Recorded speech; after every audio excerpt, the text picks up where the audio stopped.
Well, flames shooting out from a vacant unit at the Evergreen Terrace Affordable Housing Complex near Blanchard and Hillside this afternoon. Fire officials say they got a call for smoke and flames around 3:40, and crews were able to knock the flames down quickly. The fire appears to have started in the backyard. The building currently is empty as people have been relocated as they wait for a demolition permit, and so no one was inside the building. Epner says damage was kept mostly to the exterior of the building. No word on a cause. Good evening. Thanks for joining us. So the BC Nurses Union has voted to reject a tentative deal with the Health Employers Association of BC. The union says members voted 67% against the deal, which included a 12% wage increase over 4 years. The union says the result reflects frustration with staffing pressures and difficult working conditions across the healthcare system. Health Minister Josie Osborne says she is hoping discussions will continue. The union says it will consult members to determine its next steps. Well, if you've been waiting to buy a home in Greater Victoria, now may be your chance. New figures show the number of homes for sale has climbed to an 11-year high, putting buyers in the driver's seat. Here's Mary Griffin. 2 homes for sale in this central Saanich neighborhood of Tanner Ridge, and they will likely not last long on the market. That's unusual in the Greater Victoria real estate market today. We're seeing the tightest market actually up in the Peninsula region, whereas in the city of Victoria and in the core and on the West Shore, there's a lot more listings. Wise says the number of properties for sale in Greater Victoria is at an 11-year high. In May 2025, there were just over 3,000 available. That number increased 7% a year later, and the listings have increased since then. We're over 4,000 listings on the market today, and that definitely beats the records that we've been holding and sort of, the inventory levels that we've had over the last 11 years. Foster has been selling real estate on the island for more than 20 years. The home we're looking at today is 4 bedrooms, 2 bathrooms. Upstairs, we've got 3 bedrooms, 1 bathroom, and then downstairs we have a suite. We've got a huge lot, a little over 8,000 square feet. Foster says real estate is all about numbers, and the May report from Rennie and Associates has some numbers that are moving the market in favor of buyers. Things get soft, but we don't see a plummeting of prices or a crashing. Sellers will often just say, well, I'm just going to wait, and then there's always people that need to sell, need to move.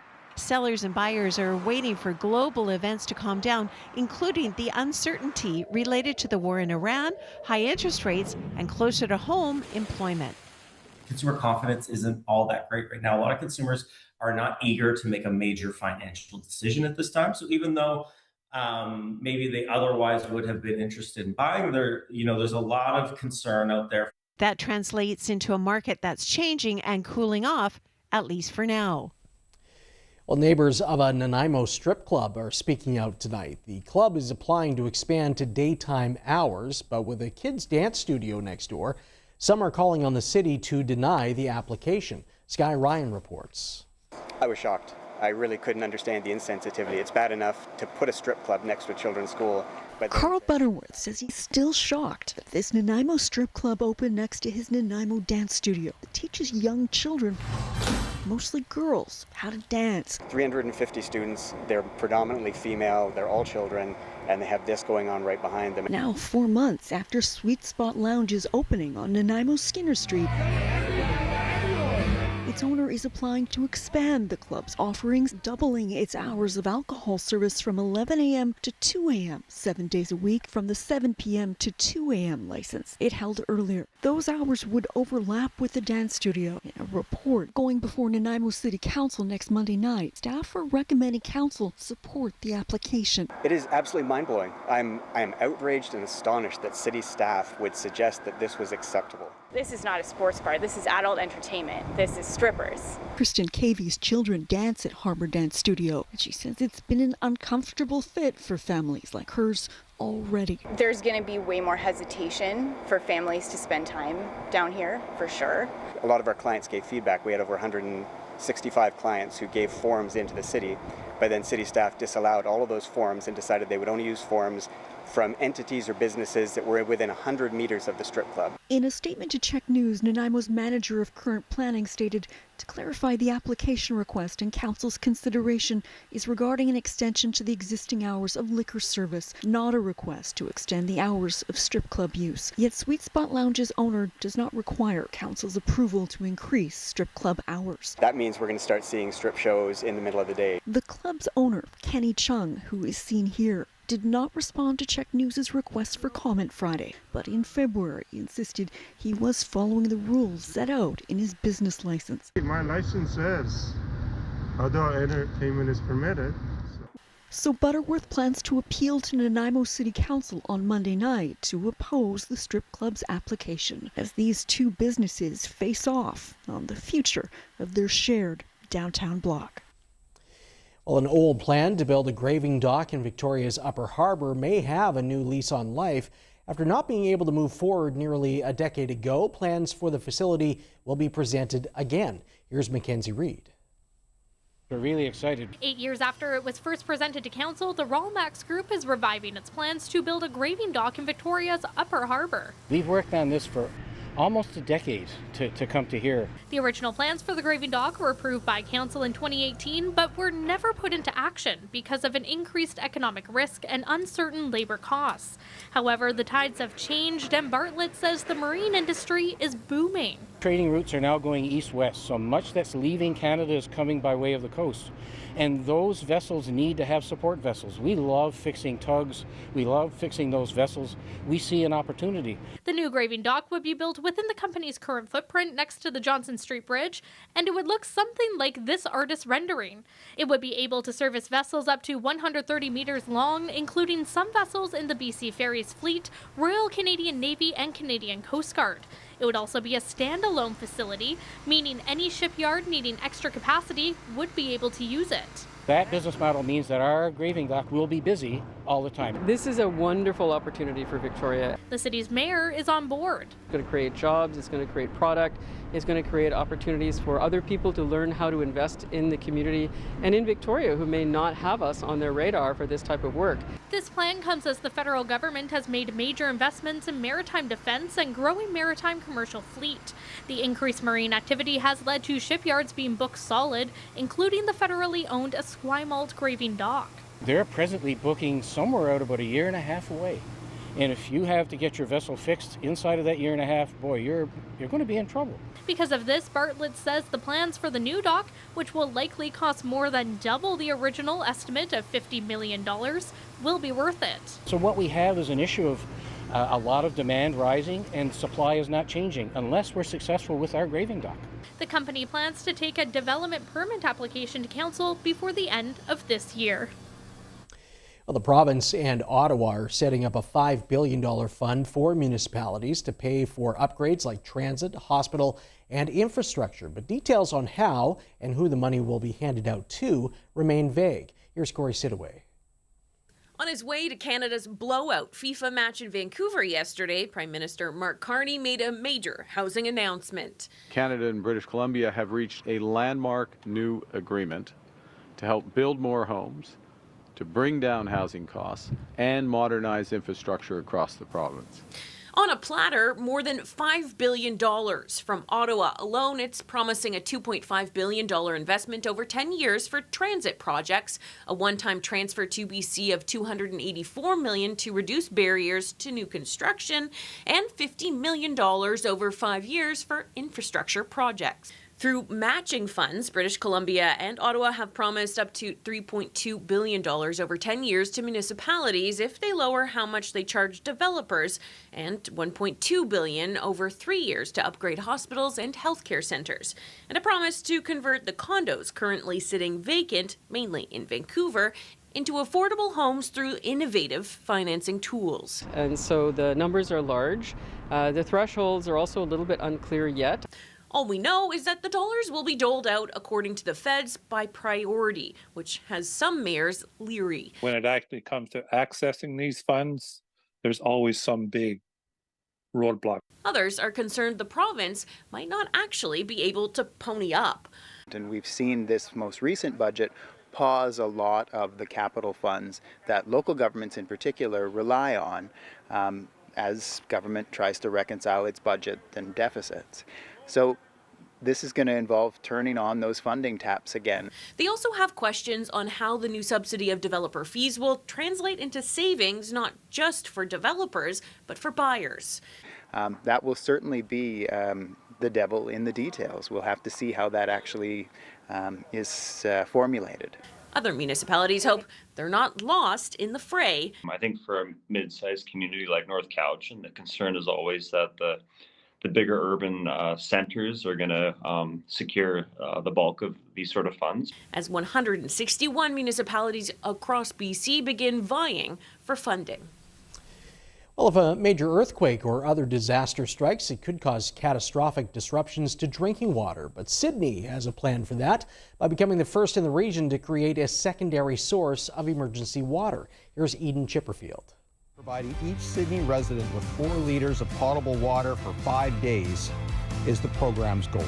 It's touted as one of the first programs of its kind in the region. Led by the local fire department, Sydney now has a system to transport, store, and distribute emergency drinking water in the event of a disaster. Both the CRD and the town are required to have contingency plans in place to provide water in a post-disaster environment. If the regular water supply is disrupted, Sydney can now draw on the CRD's seismically secure supply through these unique blue hydrants. The town now has a water tanker truck that can transport the water to 3 storage containers set up at Rathdown Park, Mary Winspear Centre, and Philip Brother Park, where residents can then draw clean drinking water. The fact that our cohort of population is older than most makes it more challenging for them to access water in a post-disaster environment, and that's why we prioritized it here in Sydney. Last October, Sydney ran a hands-on exercise with neighbouring municipalities and local First Nations to test the system, ensuring it would work. The community had the opportunity to see how it would work in respect to taking one of the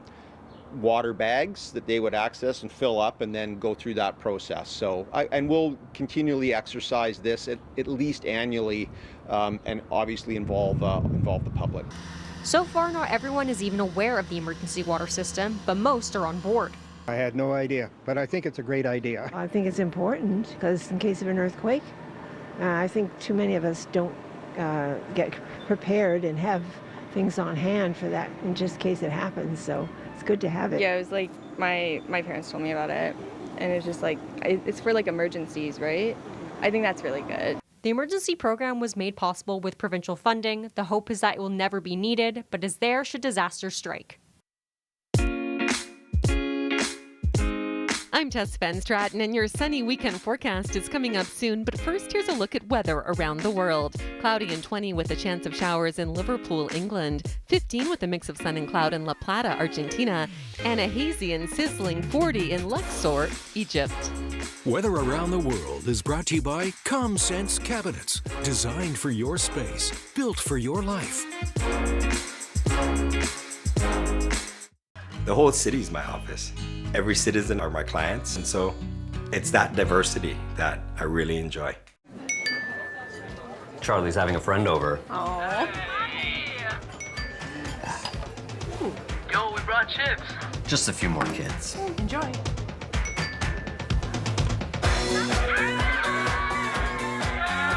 You know we can see you, right?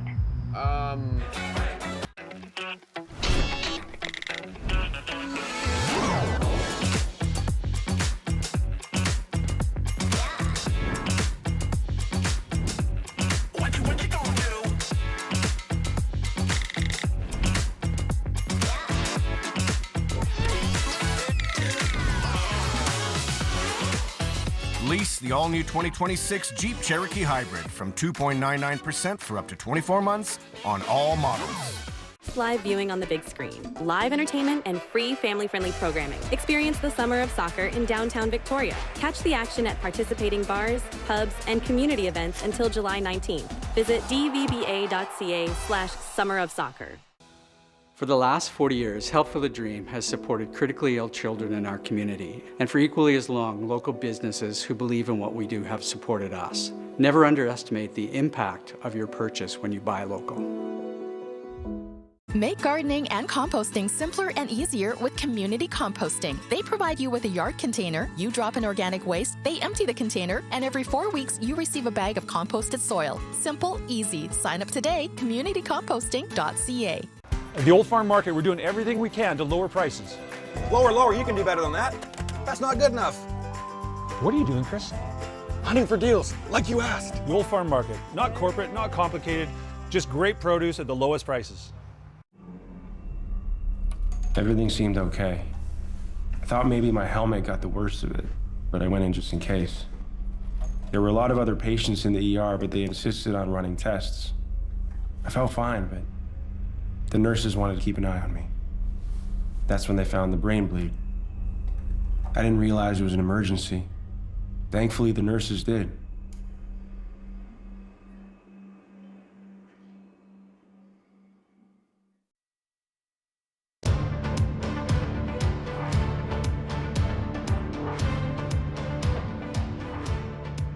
If we implement the findings, especially around ground support, ensuring that we implement Newmont's industry-leading safety practices, then it's our finding that we'll be able to build and operate the Red Chris Block Cave safely.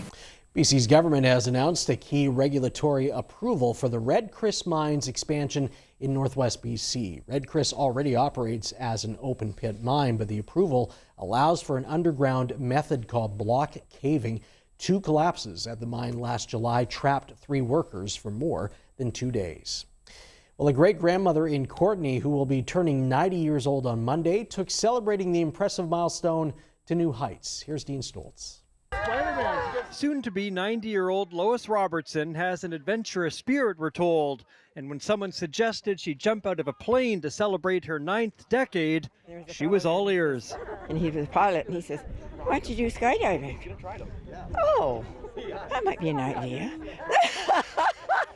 And now are you regretting it today?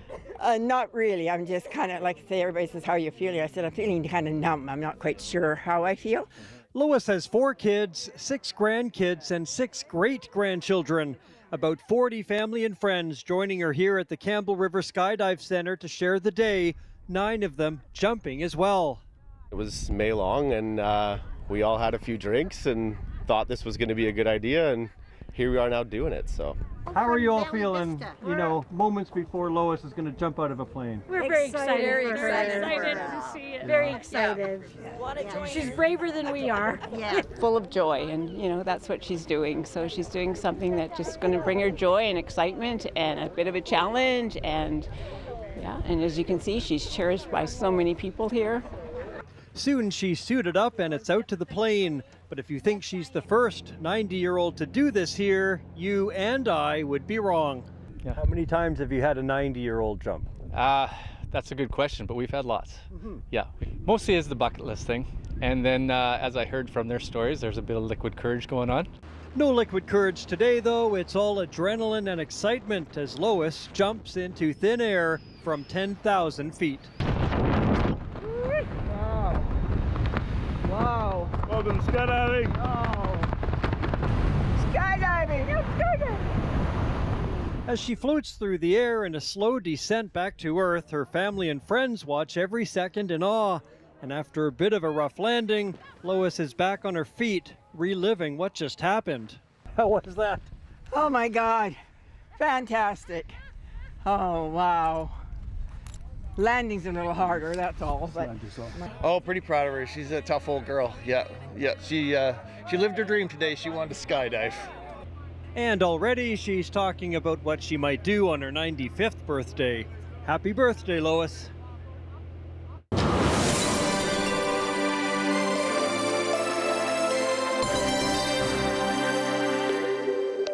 I'm Tess Van Stratton with your weekend forecast and beyond. Partly cloudy for the North Island tonight. Winds from the northwest about 30 kilometers an hour, but up to 50 for those exposed coastal areas. Then tomorrow, starting off with a mix of sun and cloud, shifting to sunshine for most of the day. 22 for areas by the water, 26 inland. Similar story Sunday, 28 degrees for inland locations. Then lots of sunshine Monday, Tuesday before you're cloudy and cooler on Wednesday and Thursday. And it's a sizzling forecast for the Central Island. So these temperatures are for East Island locations conditions by the water. Clear skies tonight, northwest wind 30, gusting up to 60 by the Strait of Georgia. Temperatures in the mid-20s Saturday and Sunday. Inland areas of the East Island looking at highs around 28. Of course, Port Alberni, Gold River are those hot spots. Even further inland can expect to be above 30 degrees again. Then areas by the water, 29 for Monday, 31 for Tuesday. High 20s still on Wednesday before you're closer to seasonal temperatures around 23 for Thursday. So again, inland areas will be warmer than those temperatures. And for the South Island, we're looking at clear skies tonight. Light winds except by Juan de Fuca Strait. West winds 30 kilometers an hour tonight.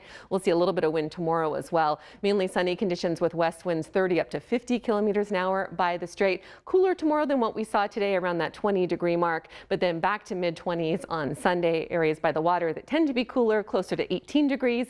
Monday, similar story, high 20s for most areas. Some areas might even be around 30 or above, but areas that are cooler by the water, closer to 20 degrees. And for Tuesday as well, looking at high 20-degree temperatures, possibly above, except those cooler spots by the water around 21 on Wednesday as well. And then Thursday, mid-20-degree temperatures with cooler spots closer to about 18 degrees. The Canadian dollar was down 1/5 of a cent today to 70.57 US. The TSX fell almost 112 points. US stock and commodities markets were closed today for the Juneteenth holiday south of the border.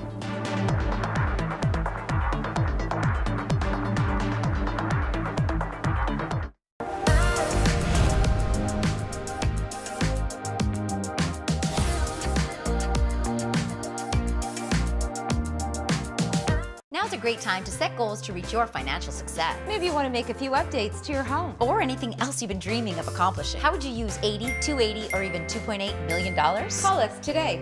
CapitalDirect.ca. At Cascadia Liquor, we're proud to call Vancouver Island home. From locally crafted beer, wine, and spirits to supporting the people and causes that make our communities strong, we're more than a liquor store. We're your neighbors. Cascadia Liquor. Proud Islanders.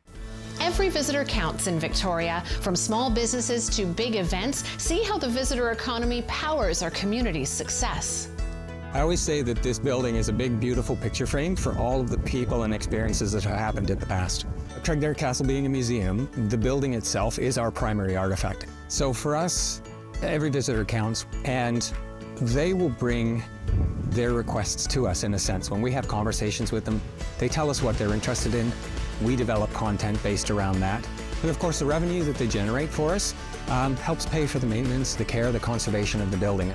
The benefit we get as a member of Destination Greater Victoria is all of the departments that they have, whether it's tourism related, whether it's event related, meetings and incentive groups, those sorts of things. And it's because of things that Destination Greater Victoria does that informs us and it helps us approach how we engage with our audience.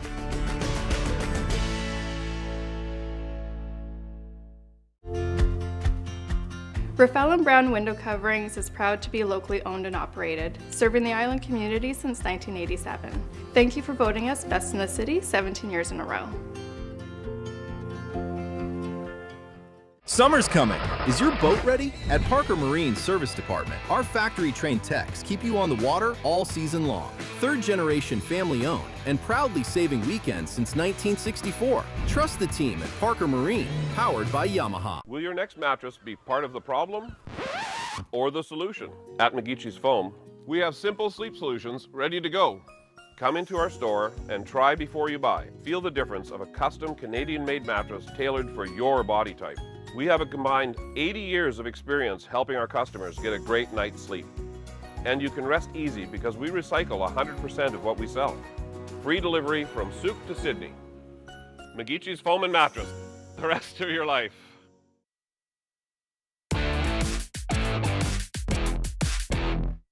Looks to the left, bouncing around, goes right over the middle, and he's got it. BC Lions at Hamilton to kick off week 3 of the CFL season, and it was all Ticats. Quarterback Bo Levi Mitchell connects with Max Bang 21-6 early in the second. Then coming out of the 3-minute warning, Nathan Rourke throws his first interception of the season to former UBC Thunderbird Stavros Katsantonis. And then on the very next play, Mitchell goes deep for Kenny Lawler for the 49-yard touchdown pass. Mitchell had 5 TDs on the night, and the Ticats improved to 2-1 with a 41-27 win over the 0-2 Lions. BC's home opener is a week from tomorrow in Kelowna against Calgary.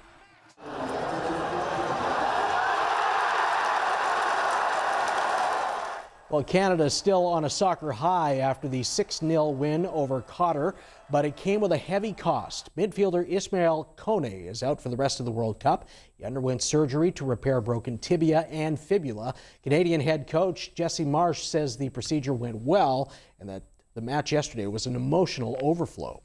Really proud of the team to feel the emotion, but also stay focused on the task at hand. We need to be present for him. He'll be present for us, and we have an extra motivation to top the group. Now, the Canadian men's team has a chance to reach the knockout stage for the first time in the program's history. Yesterday's win was the Canadian men's first ever World Cup victory in their 3rd time in the tournament, and now they are tied with Switzerland for the lead in Group B with 4 points. The two nations will collide on Wednesday in Vancouver to end the group stage, deciding who wins the group. That is Highland Pacific head pro Callum Ashby at 4:30 a.m. playing with a glow-in-the-dark ball to kick off the Golf-a-thon for ALS. Every year, PGA pros across the province play from dusk till dawn, raising money for the ALS Society of BC. This is the 20th year for the event, which has raised more than $3 million over that time. This year's goal is $250,000. The goal is to play as many holes possible from sunup to sundown. And after 36 on the course, they shifted to a launch simulator at the driving range to speed up play, all for a great cause. Definitely a cool experience. It's not very often you get to wake up early, play some golf, and I mean, you got the golf course to yourself, and you're here before the maintenance crew. You know, one of our pillars is all about community and charity and giving back. And if this is a small piece that we can do to give back, I mean, we're all for it. It's as simple as setting an early alarm, raising awareness, and having some fun. I want to do 300 holes today. 300 because I think that might set a record, and we're just not going to tell people some of them were digital. I feel great leaning into the values of giving back, and you know, being raised in this game, it's given me so much, and so to be able to give back is really important. Just a fantastic day. And if you'd like to help, you can go to golfathonforals.com, then click participating courses to find Highland. And in the West Coast Baseball League, Victoria on the road winning 5-1 at Port Angeles. Nanaimo fell 15-3 at Wenatchee. And Rick Dollywall reporting that Adam Foote, the Vancouver Canucks former head coach, is signed with the Utah Mammoth as an assistant coach. That's our show. Thanks so much for watching. Have a great night.